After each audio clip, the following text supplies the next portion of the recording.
You're listening to The Alana Show with your host, Alana Vandeveer. One-on-ones with the important people who make our vibrant community run. On the True Oldies channel and streaming anywhere in the world at TrueOldiesFLA.com. Now, here's your host, Alana. Today on The Alana Show, we're joined by a man whose leadership has touched nearly every corner of Florida's political, legal, and civic life. Former U.S. Senator George LeMieux has been a trusted advisor to governors, a voice of fiscal responsibility in the U.S. Senate, and a respected advocate for ethical governance and education. From managing hundreds of lawyers as Deputy Attorney General to launching the LeMieux Center for Public Policy at Palm Beach Atlantic University, Senator LeMieux brings strategy, humility, and purpose to everything he touches. Today, we dive into the heart of leadership, the lessons of public service, and why character, not just credentials, will always define a legacy. Senator LeMieux, welcome to the show, and thank you. Thank you so much for having me. No, I'm excited. And actually, I met you at the LeMieux Center for Public Policy. It was I loved it, in fact. So thank you, and I hope everyone gets a chance to attend one of those. So, Senator, you've dedicated much of your life to serving the public from Broward County to Washington, D.C. What first inspired you to enter public life, and what has kept you grounded through such a demanding career? Well, the reason why I got involved in public policy, it started at a young age. When I was, I think, around 10 years old, I remember the Iranian hostage crisis. And every night when we all used to watch just 3 channels of television, they would have the countdown, the number of days, or the count up as it would be, of how many days those hostages have been held. And it made me think that the government was so incapable of solving problems. And then Ronald Reagan comes into office and he's sworn in. And while he's standing there in Washington, D.C., raising his hand, they split the screen and showed the airplane flying back, returning the hostages to the U.S. And I thought to myself, well, here's somebody who can actually get something done for people. And that was inspiring to me, that if you go into public service with a servant's heart and with the tools to actually try to achieve solutions for people, you can do a lot of good. So that was inspiring. You said 2 separate things, and I have to acknowledge the public service, and then the tools is what's intriguing, and then also just how great Reagan is to anybody. I mean, party line. Anyway, keep going. Yeah. So that was really inspiring to me, and after that, as I went through school, I always thought that I would want to serve in public service. And when I came back from law school, I got involved in Republican Party politics.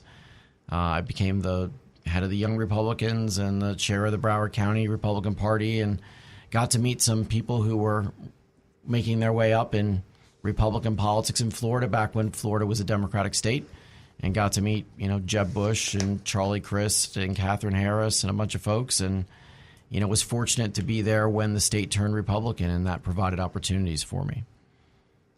Was there ever a moment like you doubted the path, or someone reminded you why you started? Or someone who, outside of Reagan, so you had an interest at 10 years old, and then, it shocked you to see that on the news, or, incapable, not knowledgeable, and then Reagan, a staple in the United States, comes into office, and that gets you excited. And says, there's hope. Or not in the Obama sense of hope, but with you personally. He was certainly someone, he was tough, but he believed in America, and he believed in not the government of America, but of the people of America. Mm-hmm. And that was inspiring. And, I think politicians have an obligation to solve problems. And I think they have an obligation to lift people up and show them through leadership a better way. And I'm glad you brought that up, because lifting up, I think we're at that juncture at this point, which we'll get into later. But you were often referred to as the maestro behind some of Florida's most successful political campaigns and initiatives, including Governor Chris Rice. What does effective behind-the-scenes leadership look like, and what lessons can others take from it?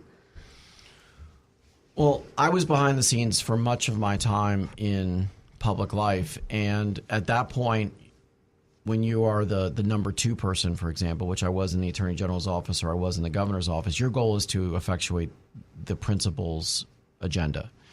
And I did that through a lot of hard work and a lot of consensus building. I mean, when I was the chief of staff of the governor, which is probably still the most difficult job I ever had, I would start the day at 7:15 in the morning with a senior staff meeting, and we'd work till 11 o'clock at night, more than 5 days a week. And it was about setting priorities and getting things done and really trying to move the ball. And bureaucracy in government, state government's bad, federal government's much worse.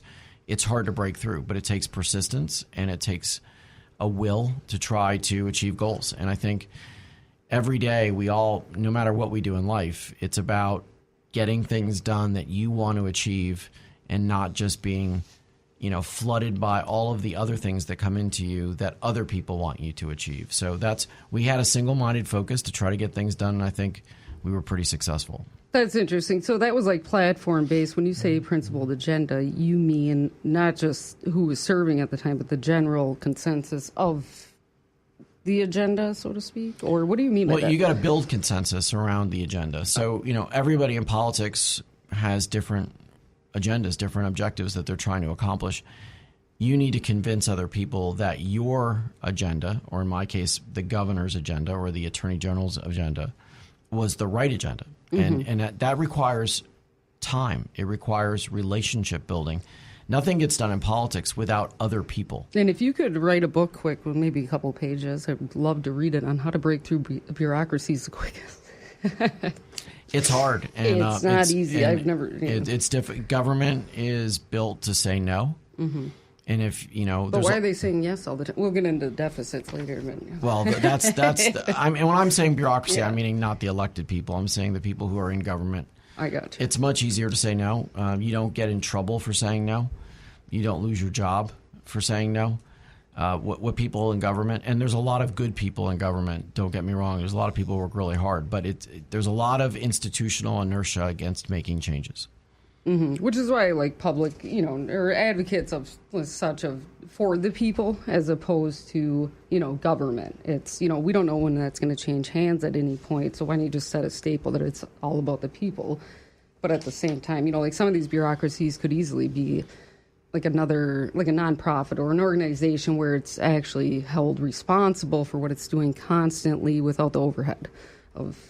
Enough about that. In today's political climate, where so many chase the spotlight, how do you teach young leaders the value of influence over attention?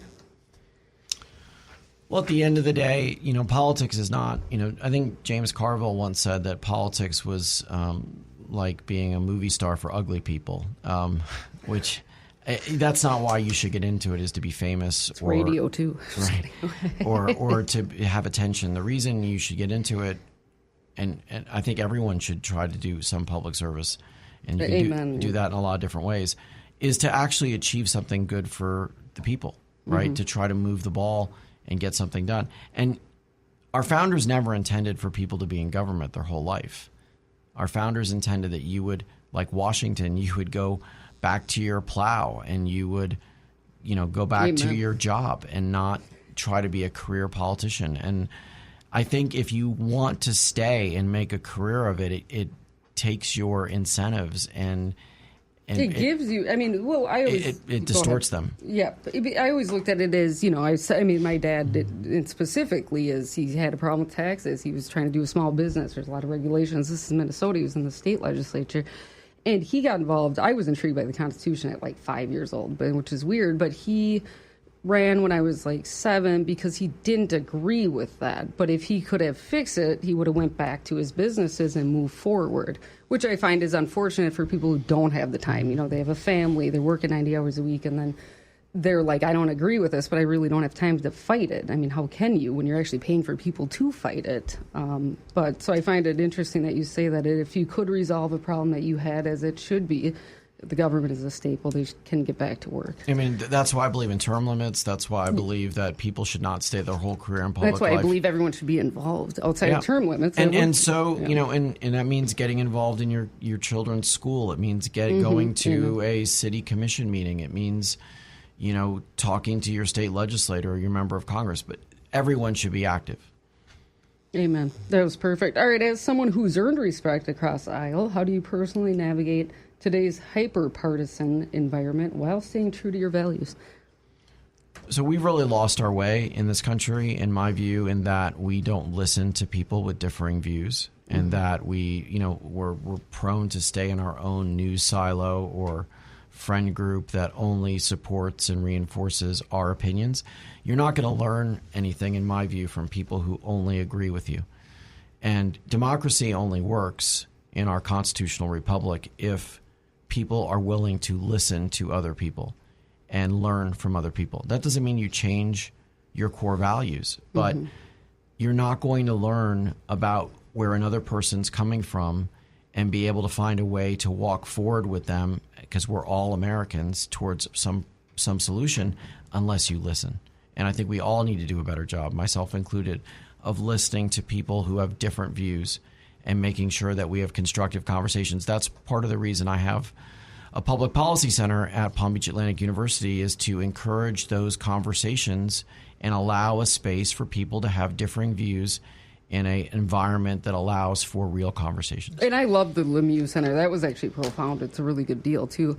And then I have an embarrassing story. Granted, I was 9 years old, and it doesn't really compare to today's times, but there were protests for more money for welfare, and I yelled, "Get a job," to the protesters. I'm 9 or 10. And my sister, of all people, said, "Alana, no, you don't know their story. You have to listen to them." And so I did. I talked to like 20 that day, and I'm like 10. I'm like, and then you get their background. You're like, I still don't agree with how, they feel restricted at the end of the day. And, I think that it should be more uplifting. But that was a good point, is when you listen, and nobody's perfect. You can't beat yourself up too much. But do you think that most leaders are struggling with courage or clarity, or both? That's a great question. I think there's a lack of leadership in this country. I know we're going to talk about what's happening in Washington. I do think that President Trump, on many issues, has a vision for what he wants to accomplish. I came up in a time in politics when people would complain and say politicians didn't stand for anything, like a Bill Clinton. Just whatever way the wind blew, he would be that way. Well, politicians do stand for something now. On the left and the right that there's very different views. So I do think that there's a focus on particular policies, but I do also think that, especially in the local level and the state level, that we need to hear from leaders who are going to say what needs to be fixed and how we're going to get there. I don't hear enough of that.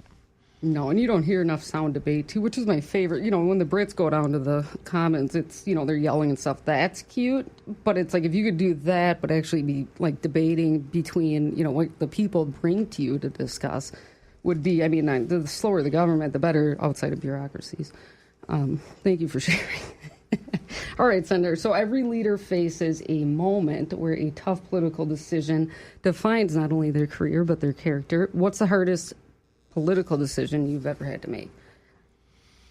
I think the most difficult one was to not pursue going back to the U.S. Senate. After I was there, I was appointed. I started to run, and then I realized that that campaign probably was not going to be successful.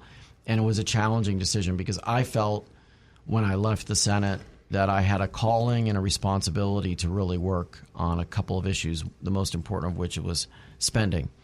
I left the U.S. Senate in 2011, and I gave my farewell address on the $13.7 trillion national debt and how bad that was, and that one day the interest payment would be the most expensive thing we spent in the budget, which at the time it wasn't. Today it is. So I felt a calling to go back, and it was a difficult decision to step aside, but in the end, as a father of 4, I also have responsibilities, and as a person who runs a big business with a lot of other great leaders, I have responsibilities besides public service. So that was a difficult decision, but I think ultimately it was the right one at the time. I think you made a great candidate, but Broward is still on the other side of the aisle. As Jeb Bush, I assure you, LeMieux Senator, we're working on that. Jeb Bush used to say it was the People's Republic of Broward. So. Oh, no. Okay. Oh, I want to interview Jeb. That's actually a goal interview since I was 10. Just kidding. All right, so 11. So what made that decision so difficult, and was it the stakes, the pressure, the people involved outside of knowing Broward's blue? Well, it was for the whole state, but it was just. You covered that. You have your law firm, your family. It was a lot to consider, but I do have a heart for public service, but there are other things. I don't think you quit public service. I've just not done it in a role where it's an official position. The title doesn't matter. Hope that you're not losing sleep at night over that.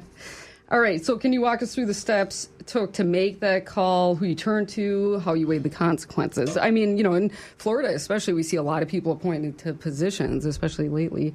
Or I don't know the stats on that, actually. I'm new here of 9 years ago. But what happened? It's a lot of prayer, to be honest. Amen. And a lot of reflection that way, and talking to a close group of advisors and trying to, chart the path. And ultimately, that's what leaders have to do, is make decisions. Mm-hmm. Failing to make a decision is a decision in and of itself. So I wasn't going to be accused of that. At the right time, I didn't want to. I was in a primary, and what was going to happen was I was going to just spend all my money attacking my primary opponent, and that wasn't going to help either one of us. So I never took that approach. You could win on merit. Well, you actually, I'm talking to you directly, but people in general I think it should be a merit based. I could tell stories for weeks. I heard of actually I can't tell that, but there's, I was managing a campaign and we would get, certain things, and I'm like, throw that out. What does that have to do with the merit of the candidate? And we always win, but it is because it's a good candidate, a great one that cares about the people. So looking back, how did that moment shape you as a leader and as a person, realizing all that? Well, it was humbling. I had a pretty meteoric rise. I was the youngest United States senator in the country. I was 40 years old in the U.S. Senate.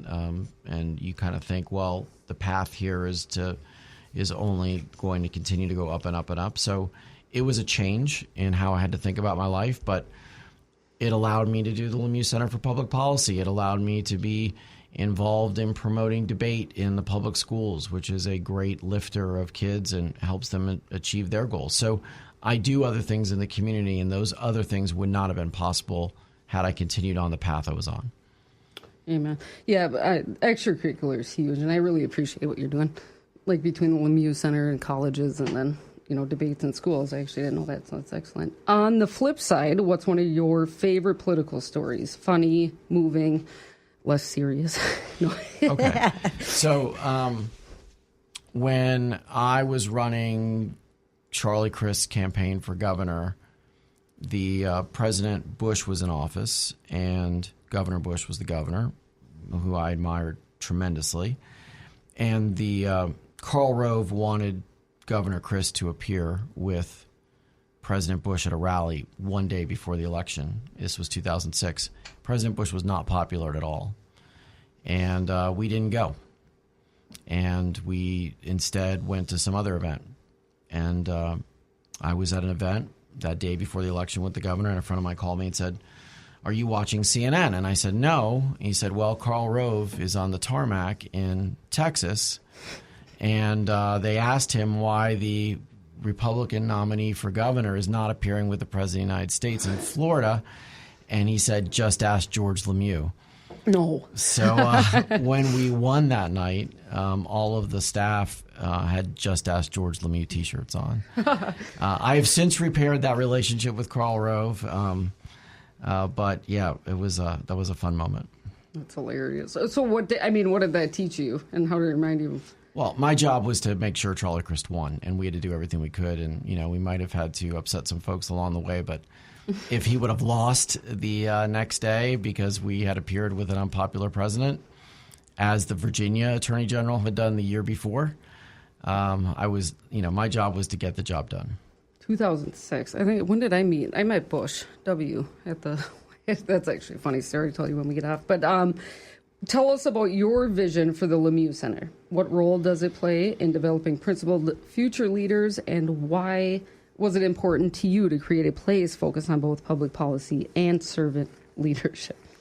Well, thank you for the question. Palm Beach Atlantic University is an amazing institution. It's a Christian faith-based college. It's reinforcing all the values that you want your kids to live. A lot of folks send their kids to college, and when their kids come back, they've been exposed to a lot of values that are very different than the values they learned at home. And that's not what happens at Palm Beach Atlantic. It's a school that is based on Judeo-Christian values and free enterprise. And those are the things that made this country great, in my opinion. So I'm so pleased to be associated with them.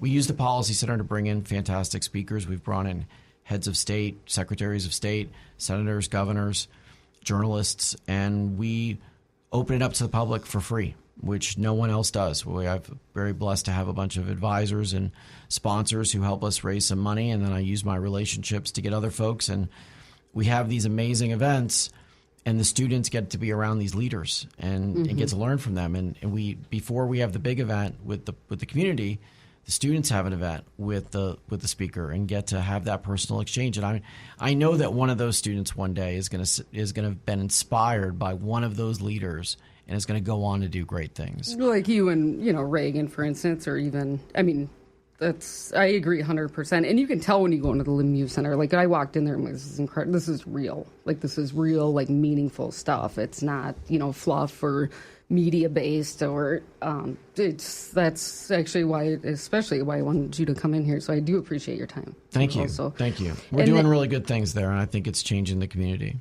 100%. It changed me in my life a little bit. I thought it was later on. I'm just kidding.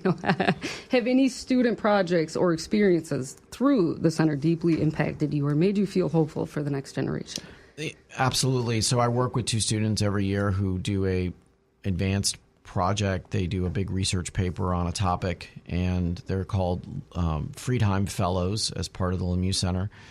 And the work that they do is just incredible. And oftentimes they'll be doing something, and while they're doing the research, something in the world is happening that's like exactly what they're researching. And we're right in the middle of, like, for example, if someone right now was doing something on Israeli security concerning Iran, and we have the 2 countries at war. That's the kind of experience we're having as they're doing a deep dive into the research. It's almost spiritual. Huh? It is. There's a real connection. So that's the first thing. And these folks go on to one of the fellows went on to be a secretary to the President of the United States and work right outside the Oval Office. A lot of them have gone on to graduate school and have written and are published. And, it's a really amazing group of people. I just met with 2 of my former fellows, both who were working at the State Department. So it's I never really envisioned that there would be this alumni class of these fellows now that are really doing great things in the world. So I can imagine that. It's very heartening. No, that's amazing to hear, and thank you for putting that together. That's public service. Well, it's a passion of mine. Or the servant's heart. That's right. Or what was it? Servant's heart. Serve with the servant's heart. There you are. All right, so back in the Senate, you put forward serious proposals to reduce the deficit and encourage more accountability in fiscal spending. What do you see as the most urgent fiscal issues facing our nation today, and how do we restore real discipline in Washington after all these hundreds of years? Yeah, well, this is the number one most important issue in this country right now. This is more important than the war with Russia and Ukraine. It's more important than the Iran-Israel conflict or our potential conflict with China. We're going to go broke. We're going to go broke. Right now, the interest payment is the number one payment. It's over $1 trillion. We're spending over $1 trillion a year on interest on stuff we already paid for in the past that we had to borrow against. And there's going to be no money for defense and no money for Social Security and Medicare and Medicaid because the interest expense is going to continue to go up. And this bill that the Congress is considering now, which has a lot of good things in it, is going to continue to raise the debt and deficit by another $2.7 trillion. We have to cap federal spending. What's going to happen is that one day we're going to wake up and people are not going to buy our debt. China's not going to buy our debt. Japan's not going to buy our debt. The public markets are not going to buy our debt. And when that happens, we're going to have a crash worse than 2008. And the only way we can stop that from happening is to say we are going to stop spending more and more money every year. We're in a good economy right now. This is not the pandemic. This is not the 2008 recession.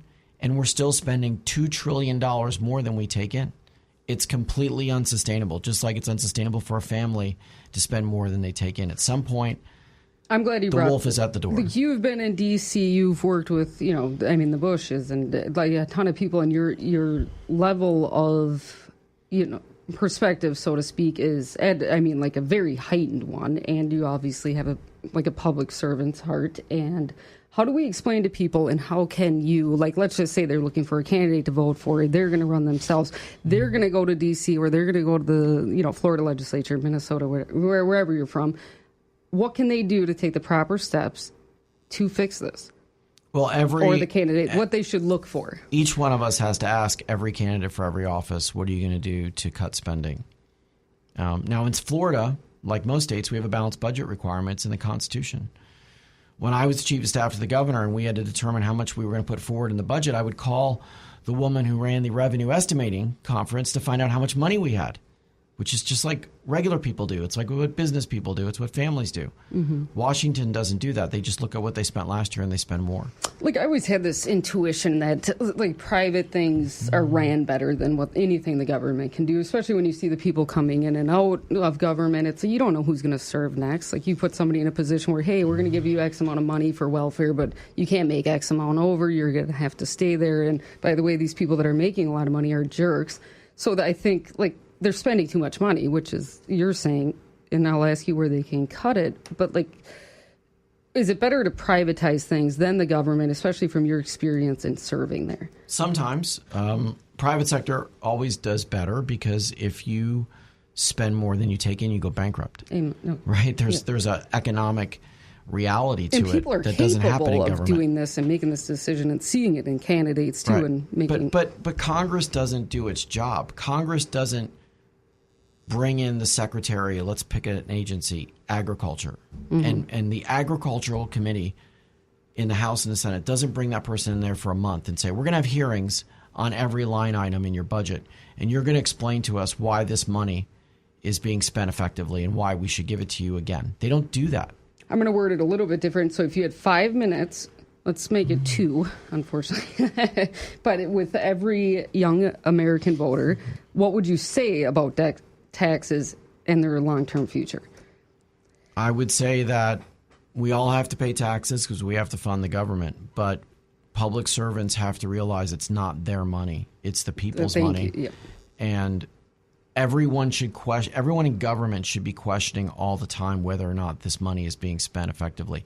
There are programs in government who've been around for 40, 50 years that we're still funding that don't do anything. Mm-hmm. That are addressing problems that have already been solved because no one looks under the hood to see whether this money is being spent effectively. Mm-hmm. Yeah, it's constant maintenance. It's like taking your car to get an oil change. If you're driving it like we are, like United States all the time, it's up to, I think it's up to the people, which is why I don't technically, and I've been down this road on debates, is believe in term limits, because it's if everybody's paying attention, you actually can get rid of those people that are terrible, especially when you understand your own purpose as an individual in our country. So throughout your career, you've made bold choices, sometimes distancing from political trends to do what you believed was right. How important is character in leadership today, and how can we better encourage it in younger generations? I think character is everything, and you have to make decisions that are not popular. I mean, my view of leadership is not just to go up there and do what's expedient. It's to do what's right, and right is not always popular. And you have to follow your conscience. You can't do it alone. Like I said before, you have to build consensus, but it's your job to persuade others in government that your position is the right position. So, I was in the U.S. Senate, and there's nothing offensive about that. It's perspective, especially when somebody, especially when you're being respectful about it and you recognize other people have different views. But I'll give you an example. I was in the Senate, and the Republicans drafted a bill this was during the recession, to help small businesses, and was going to loan money to local banks so they could make loans to small businesses. This is when the economy was cratering. And the banks were telling me, we need this. Like these are good companies. We need the help to loan them the money. And the way this program worked was they were going to have to pay it all back. This wasn't a giveaway. This was a loan. In fact, the government was going to make money on it because they were going to charge interest. And Republicans wrote the bill. And then President Obama got behind it. And there was an election coming. Oh. And the Republicans said, well, we can't support it now because we don't want to give him a win. Well, I voted for it anyway, and it passed. And that was not politically expedient. That actually, when I ran to go back to the Senate, commercials were run against me because I supported something that was Obama's plan. Well, it wasn't Obama's plan originally. It was a Republican plan. but I had to do what I thought was right for the people of Florida. Amen. And I think that's what's appropriate. Whether you may, I don't think sometimes, or more times than not, I believe losing off, one election is winning, especially if you use your time wisely in the private sector. So do you think, let's go to when people look back at your career years from now, decades, whether in law, government, or civic leadership, what do you hope they remember the most? I will hope that people say that he tried to improve his community and that he loved Florida. Well, you have. No, just kidding. From me, that means a lot to know. That's excellent. All right. And is there one piece of advice or value you hope your children and the young people you mentor carry forward because of your example? Just never give up. Just keep fighting and keep working towards your goals and try to improve your community. Very good. Senator LeMieux, thank you for sharing your story, your wisdom, and your heart. What stands out most is not just the depth of your experience, but your unwavering belief in building up others and leaving systems, people, and institutions stronger than when you found them. To our listeners, true leadership is rarely loud. It's strategic, it's steady, and as you've heard today, it's rooted in service and self-awareness. Until next time, this is the Alana Show. Stay curious, stay courageous, and stay in the fight for what is right. Thank you.